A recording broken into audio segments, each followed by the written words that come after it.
Warning, there's some major Spec Ops The Line spoilers in this video. I highly suggest not watching it until finishing the game. I'm sure my lack of videos is enough of an explanation for it, but it is really hard to motivate yourself to make videos on a game with such dark tones. I love Spec Ops The Line, really, it's fantastic and one of my favorite games of all time, let alone this generation. Still, while it's easy to think of ideas for new videos and discussion points, actually making the videos does put a bit of a drain on me. It's why I started branching out into Let's Plays and some other series I'm looking forward to explore more in 2014. But where am I going with this? Well, as difficult as I claim it is to make these short videos, it's way harder to recommend Spec Ops The Line to other gamers. I feel like anyone who has beaten the game, well, actually no. Beating the game can mean nothing depending on the player. Anyone who understands Spec Ops The Line has hopefully recommended it to at least a friend or colleague. Now keep a note on how pretentious I sound as I keep talking. If you admired Spec Ops The Line because you don't enjoy it and have suggested it to others, it's probably gone something along these lines. You need to play Spec Ops The Line. I've heard of that. Is it any good? Oh, it's a fantastic game, just very different. What's it about? Bam. The second, literally the moment, you do not reply with, "Oh my goodness, Call of Duty killer," you have very potentially lost this person's interest. And this is a serious problem. As Spec Ops ages, its ability to reach a larger audience should, in theory, increase. It's under $20 now, probably cheaper on the PC, but most gamers aren't going to play it, thus creating many more problems for me to talk about now.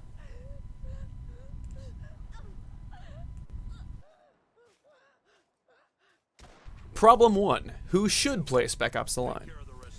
As a game largely targeting the target audience of the dominant first-person shooter genre, I'm talking about people who play Call of Duty and Battlefield, it's fascinating thinking about what a shooter-only gamer would think and feel whilst playing a game meant at making them, very specifically, question something they gain a great deal of enjoyment from. Unfortunately, and it's highly stereotypical, but many gamers such as this could play Spec Ops The Line to completion and entirely miss the point. The depressing thing about the game's ending on an artistic level is that many players will think simply to themselves, the twist is that Conrad is dead. Okay, that's what they meant by there being a good story, and they'll move on. Sure, that is important, but far from the questions Yeager wanted the player to ask his or herself. Problem 2. Who will play Spec Ops The Line? Smart gamers, probably, at least in terms of the kind of gamers who will openly pursue a game of this merit. Sure, once it hits more and more bargain bins, people will play through this title, but I feel a majority of new players of this are ones aware of what it is about, and thus will finally take the plunge based on its acclaim and cult following. Not really a problem, I suppose, but it's likely this style of person has already had something spoiled for them, thus ruining the 100% completely blind experience I wish I had. I personally fell into the loop after watching the absolutely fantastic video by Extra Credits, formerly of Penny Arcade. They discussed the game in 2 parts. I'll go over the video down the road in detail, but just go watch it. They're amazing, and the first part alone sold me on the game. Still, part of me wishes I had just randomly acquired the game and started playing it, not knowing a thing about it, like a book with no cover art. Problem 3. Suggesting the game without being pushy. I'm really horrible at this. I feel like whenever I mention how great Spec Ops is, I kind of have to lie and tone myself down. Lately, I've just kind of been saying things like, "Oh, it was my favorite game last year," or "one of my favorite games of all time," just to be concise and shut up on my end of things. If you're too pushy, people won't play it. If you don't push enough, people will forget about it. And then who will you talk to it about? Problem 4. Suggesting the game without spoiling anything. I found that whenever I verbally force someone to buy Spec Ops, I want them to go in blind. But gamers rely on suggestions and a firm understanding of what a game is about before spending cash on it. Or, as I like to say, most gamers are cheap bastards, which I'll never understand given the price of the consoles themselves. Anyway, it's hard to explain that Spec Ops is a modern military shooter about modern military shooters without explaining a dozen other joint concepts. I've still only heard back from one person who finished Spec Ops The Line, and well, he said, it was fun. It's fun. Problem 5. What if they don't finish the game? If they lost interest, probably by not reaching the gate, then your opinion now looks silly.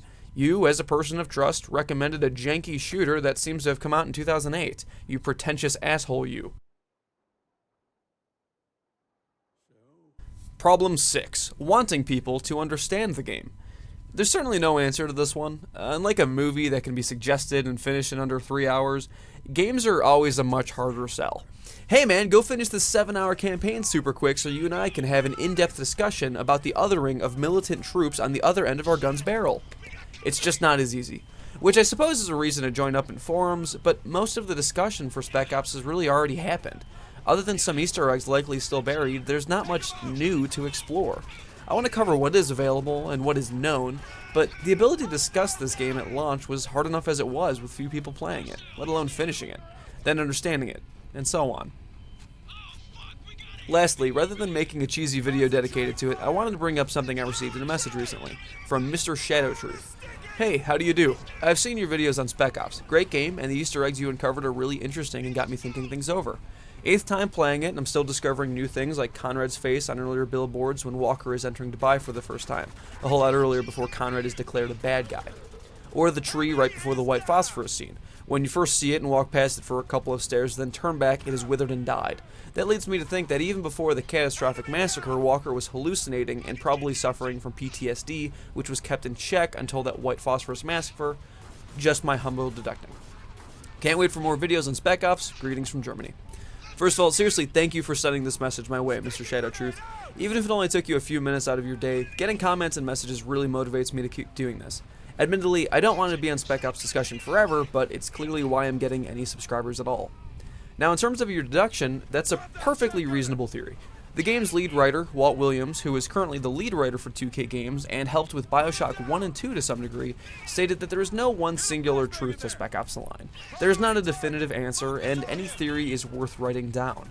The billboards and tree hallucinations are earlier and more subtle than the ones found later in the games, such as the fiery and gold statues outside of the mall or the fake squad members you're forced to kill. This early nod to the fact that this Dubai is not necessarily entirely real supports theories that this is all a recurring nightmare of either Walker or Conrad.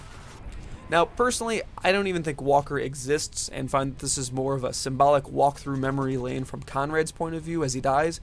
Given his service in previous wars, Lugo and Adams having largely polarizing opinions about everything, Walker walking in Conrad's footsteps and idolizing him, and just the supernatural behavior of the sandstorm itself.